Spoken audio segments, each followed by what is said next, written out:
Hey, Kingdom Dream Chasers, it's Gail Root here, and we're going to have fun today because we're going to talk about brownies. I don't know about you, but I love brownies. I actually made a batch recently, and they were avocado batter based. It was like avocado and egg, and they were so delicious. But we're actually really not going to talk about brownies.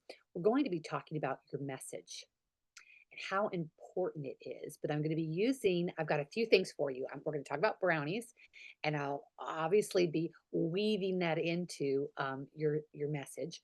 So first, we're going to talk about big picture message. Then we're going to talk about brownies and recipes and ingredients. Then we're going to talk about a specific client of mine to kind of bring this down to, so we'll start big and then we'll keep narrowing down. And so we get into the nitty gritty to bring example, an actual example into what I'm talking about. But my goal here is that you start to see your story in a new light because your story, and I'll define that in a minute, but your story is what God has given you, and it is the thing that allows you to have the authenticity, the honesty, which is what creates the connection. Now, before you get scared, I am not talking about you divulging intimate things about yourself, so intimate that it would make you uncomfortable. There's always boundaries that you can put around big stories, all right, traumatic things.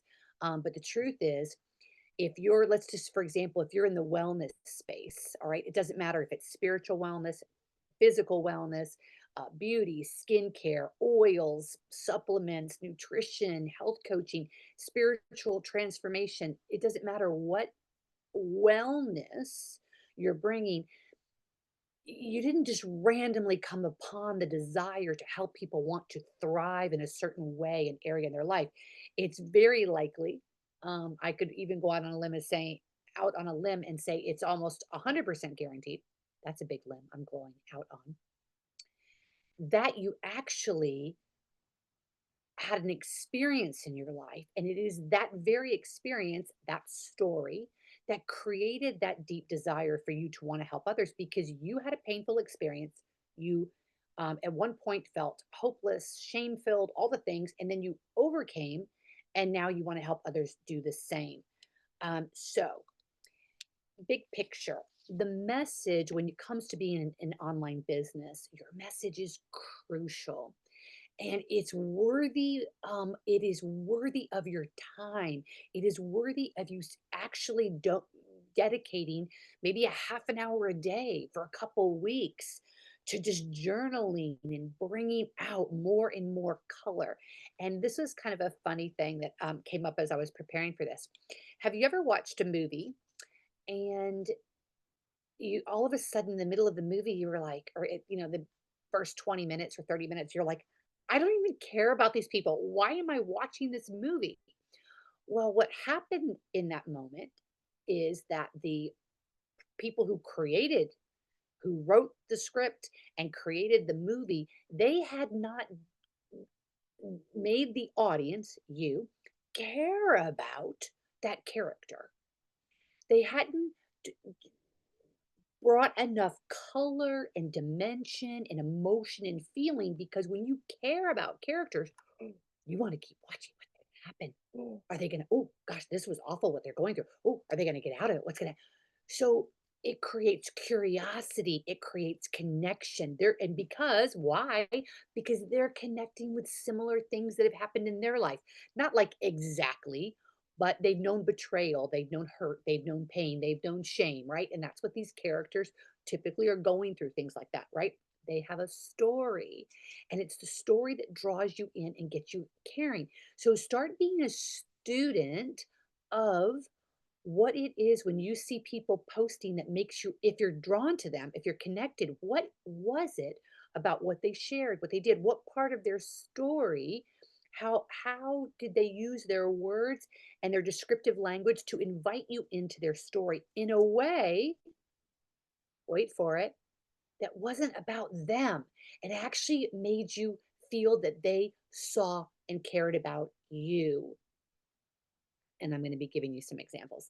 All right, but let's talk about brownies, okay? So, I don't know about you, but have you ever had somebody, maybe they made something and you're like, "Ooh, gosh, what are the ingredients in this?" And they're like, "Oh, yeah, it's just 4 ingredients. It's this, and this.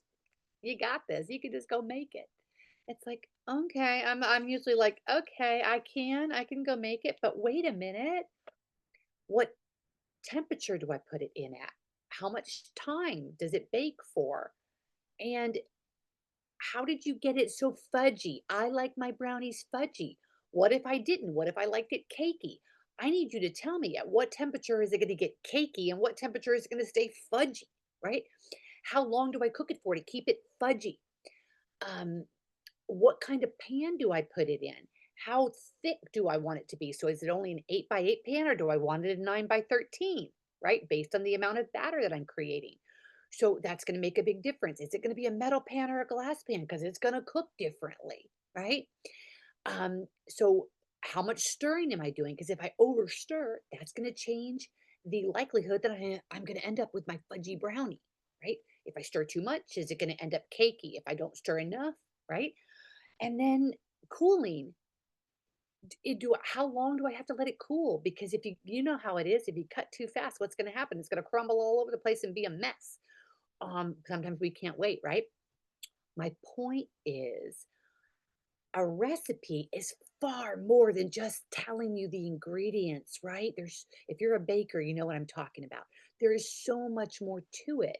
And if you're going to have, wait for it, a successful outcome, then all of those intricacies are so important. Now, I know you get this when it comes to a recipe, but I'm talking about your story. All right. Some people call it your signature story. Some people call it your conversion story. Some people call it your branding story. It is the thing about you that drew you into, that motivates you, that is the fire and passion in you that wants to help others. And you didn't get there because everything's always been great. You got there because you had to go through some stuff.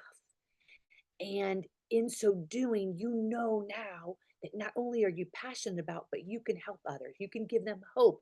In your story, you can tell hope. So, you might have heard this, but it's worth hearing again. The Lord gave this to me not that long ago.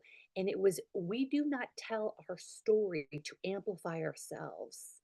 We tell our story to amplify the message so that the person that we've been created to serve, when they hear it, they feel seen, known in her. Like, wow, she gets it. Sometimes they think she's been reading my journal. How does she know? It's because you have created your story. Because you told your story in a way that others can feel, wow, they can feel the pain, the shame, the worry, the angst, the overwhelm, the crushing feelings, the theft of your identity, all the things, right? And then they can see you now saying, but this is what I learned. This is how I crawled out. This is how Jesus reached down and grabbed me. And this is what's happening now. This is how I got out. These are the steps that I took. And so they feel hope. And we are called to be hope. So your story is crucial to the hope that you carry, the Lord has given you. All right. So I'm going to give it, I promised I would give an example. And then there's going to be part two, because next episode, I'm going to be doing a part two on your message, the message, your message. And part two is I actually have 8 points, 8 ingredients that make up the, I'll say, a strong, I won't say perfect, but a very strong signature story, conversion story. A conversion story just means that you're converting them into trusting you. Really. The goal of your story is that it is trust building because it's authentic, it's you, it's real.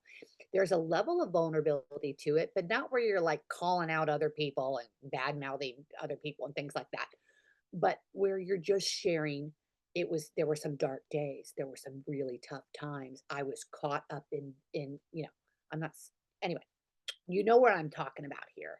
When you can kind of go off that cliff of like, we didn't need to know all of that, right? So that is not what I'm talking about. But I'm going to give I promised an example. So I have a client. I love her so much. She was a principal in a large school, very busy, a lot of responsibility, a lot of uh, relationships. You can imagine being a principal in I think it was elementary school, and a lot of relationships, teachers, parents, all the things, right? And her health was not a priority. And so she started, she had a lot of habits that were just eating on the fly, emotional eating, eating what she could grab a hold of, and it wasn't nutritious, wasn't quality food. And so her health started really suffering, started getting diagnoses, started to being add prescription after prescription after prescription. So now she's, overweight, diabetic, a lot of inflammatory issues, a lot of health challenges. Talk about stress added to the stress that was already there, right? And I don't know the part of her story, which would be so awesome to hear, where she had that kind of defining moment where she said, I'm going plant based.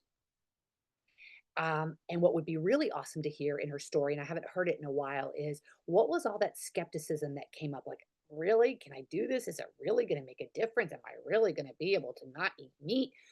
All of those things that some of us would be thinking, right? But she did it. And not only did she do it within 2 months, she's off almost all of the meds. Had an incredible story of healing and restoration in her body that was profound, so profound that she is all in on plant based and she helps others. You don't have to be all in to work with her, but she helps others to learn that adding more plants into their diet, into their body, is going to give their body a new level of fuel and energy and healing that, you know, medicine can't possibly um, outperform. It can't. So medicine's just going to try to help put a band-aid on cholesterol and sugar levels and all those things, but it's not going to heal you like plants can. And so, God gave us this food, and she has a really powerful message. But some folks will say, "Well, what do I do, Gail? Just tell my message all the time, every day?" No, but you're telling parts of it. So she might have a plant-based challenge. She might have a plant-based testimonial. She might have a I remember when. It's not always telling the entire story, but she knows the entire story and she's told it and she knows how to tell it well because she spent time dedicated. She understands the power of the story. And we have not to look farther than Jesus to know the power of a story. The Lord used stories, parables, for many, many reasons, not just to connect with us, but um, there were hidden truths and things in the stories. However, we see ourselves. You think of the prodigal child, you think of Proverbs 31 woman, you think of whenever there has been a story, you think of Esther, right? Whenever there's been a story around a biblical character, Daniel, David, Moses, right? We know the story, we know the story, and that's why we so intimately connect. So, doing a 360 here. Your challenge is, I come all back around full circle, is really doing some journaling about what is your story. What was that life changing experience that has made you passionate about wanting to be in the marketplace? Because guys, it's not easy, right? It's not easy to be in the online marketplace. It takes dedication, it takes commitment, it takes follow through, it takes integrity, it takes working when we don't want to work, resting when we don't want to rest. As kingdom entrepreneurs, it can be a lot, but we get to do it because the Lord has given us this incredible story that has made us motivated and excited and passionate to serve. And when we do it, when we step forward in courage and we do it, we experience, it's like, oh, okay, God, I understand now. I understand how walking forward and trying to be light and salt just for the people right in my space. I see the blessing and I thank you for it. Not only is it blessing them, it's blessing me and it's getting me closer to you, Lord. So thank you. I'm going to keep at this and keep walking, even when it's hard. And your story is crucial to your success, at your ability to be salt and light, to have a message that draws people in instead of just pushing a product that might push people away when they actually wanted the product. But they need to connect with you first, trust you first. And that happens through your story. And it isn't art, it takes time, it takes effort. You don't see people who like do TED Talks and they just like walk up there and do their TED Talk. No, they have prepared, they have fleshed it out, they have searched for every word so that every word was meaningful. And they've gotten rid of the other stuff that wasn't as important. So fighting for the words is crucial. And I'm going to challenge you to make some time. It will be the most significant thing in your business if you really flesh out your story. Journal. If you just spend 5 minutes a day for the next 2 weeks, you are going to have light bulbs going off. You're going to have these epiphanies. You're going to test out some of your copy and post and be like, it's resonating. This is working because you're fighting for the words that connect and they're authentic to who you are and the story that you've had. And then next week, I'm going to give you a recipe for your signature story. There's 8 points in it, and I'm going to walk you through them. And they just serve as a little bit of a checklist at like, oh, I'm missing that ingredient. Wow, that's a powerful ingredient I was missing. I'm missing that little step, right? It's kind of like some of the steps are big steps. Like I was missing the temperature. I had it on the wrong setting, or I was missing, I was stirring it way too much. No wonder it turned out like that, right? I didn't let it cool. So these are ingredients that are points about your message that are going to really help you. So I look forward to hearing about your epiphanies that you have, and you can always tag me on your testing of your story. And hey, you ask, is this resonating? Anybody connect with this? Am I alone in this? Or does this connect with you? Right? And then you're looking for who's coming forward. Ah, yes, it's connecting. Good job, guys. Kingdom Dream Chasers, we chase the dreams that God put in our hearts. We trust that He is indeed the one who put us there. And so we move towards them, always knowing that He will redirect our steps. If there's anything that we think is of Him that isn't, is He will, all we do is say, Lord, change it, change my heart, put a detour sign up, let me go a different way. I want what you want, Lord, only what you want for me and for those that I serve. So may that bless you. And I look forward to hearing how you're working on your stories.